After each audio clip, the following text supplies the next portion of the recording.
જય સ્વામિનારાયણ, જય ગૌ માતા. સહજાનંદ પ્રાકૃતિક ફાર્મથી નીલકંઠ ભગત બોલું છું. મિત્રો, આજે આપણે વિડીયોની અંદર એક કાળી હળદરનું વાવેતર કરવા જઈ રહ્યા છીએ. જે આપણા ફાર્મની અંદર 1 એકરનો જામફળનો જે આપણો પ્લોટ છે, એની અંદર આપણે જામફળની વચ્ચે 2 જામફળના છોડની વચ્ચે આપણે કાળી હળદરનું વાવેતર કરવાનું છે આવતીકાલે. તો એનું આજે આપણે આ તમે વિડીયોમાં જોવો છો એ બીજામૃત તૈયાર છે.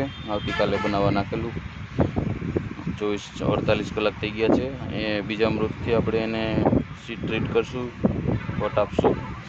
અને આ તમે કાળી હળદરનું બિયારણ જોઈ શકો છો, ફૂલ તૈયારીમાં ઉગવા માટે કમ્પ્લીટલી. જુઓ, બધા કોટા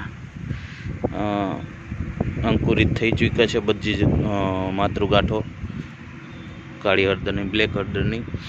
આમ તો હળદરની ખેતી આપણે ત્યાં લગભગ થતી જ નથી, કોઈ કરતા નથી.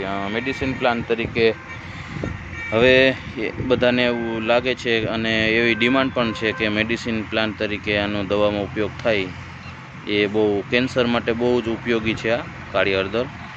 એવું મેં ઘણું બધું જાણ્યા પછી મારા ફાર્મની અંદર વાવેતર કરવાનો નિર્ણય કર્યો છે. એટલે અમે આવતીકાલે આનું વાવેતર કરવાના છીએ. અત્યારે હું એને બીજામૃતથી પોટ આપી અને સૂકવી દઈશ અને આવતીકાલે એમનું આપણે વાવેતર કરશું. જુઓ કેટલી સરસ મજાની છે.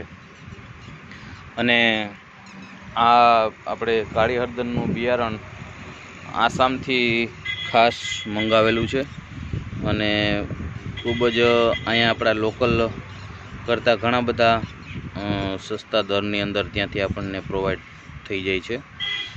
જોઈએ આગળ, આવતીકાલે વાવેતર કરીએ છીએ અને પછી કેવું ઉત્પાદન આવે છે, કેવું એને ફાવે છે, આપણી જમીનને, આપણું હવામાન, એ પણ આગળ આપણે ચર્ચા કરશું.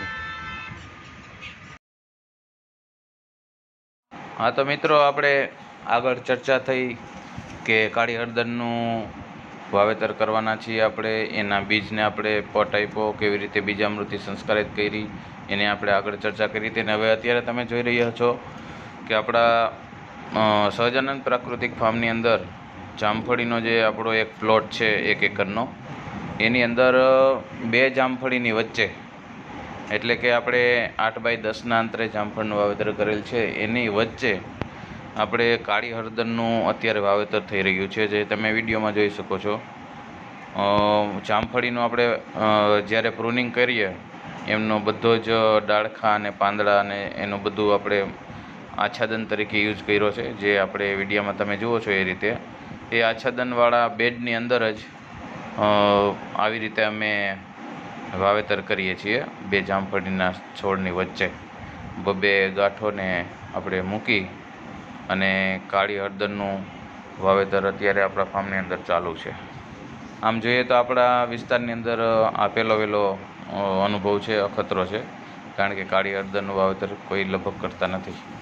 એટલે અમે પણ આ એક અખતરા સ્વરૂપે થોડી માત્રામાં, કારણ કે આ અને છાંયો વધારે જોઈએ હળદરના પાકને, એટલે આપણે જામફળીની વચ્ચે અત્યારે જો આવી રીતે નાખી રહ્યા છીએ.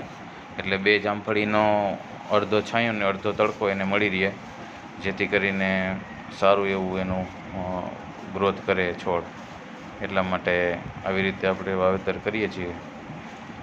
જોઈએ હવે આગળ કેવું એનું આપણે ત્યાં ઉત્પાદન આવે છે, કેવી રીતનું થાય છે.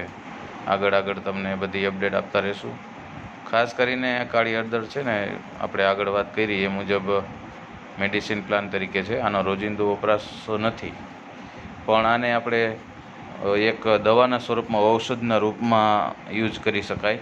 અને ખાસ કરીને કેન્સરમાં આનો ઘણો બધો ફાયદાકારક ઉપયોગ થાય છે એવું આપણે વૈદ્યો પાસેથી જાણવા મળ્યું છે. એટલે આપણે એક બીજ બનાવવા માટે જ ખાસ કે ભાઈ થોડું અત્યારે વાવેતર કરીએ તો ભવિષ્યની અંદર આપણે આપણા વિસ્તારની અંદર બીજ આપણી પાસે ઉપલબ્ધ થઈ શકે. એટલા માટે આપણે કાળી હળદરનું આજે લગભગ સમજો ને તારીખ 25 મેની આસપાસ, 25 મે લગભગ છે, એનું વાવેતર આપણે કરીએ છીએ. જય સ્વામિનારાયણ, જય ગૌ માતા.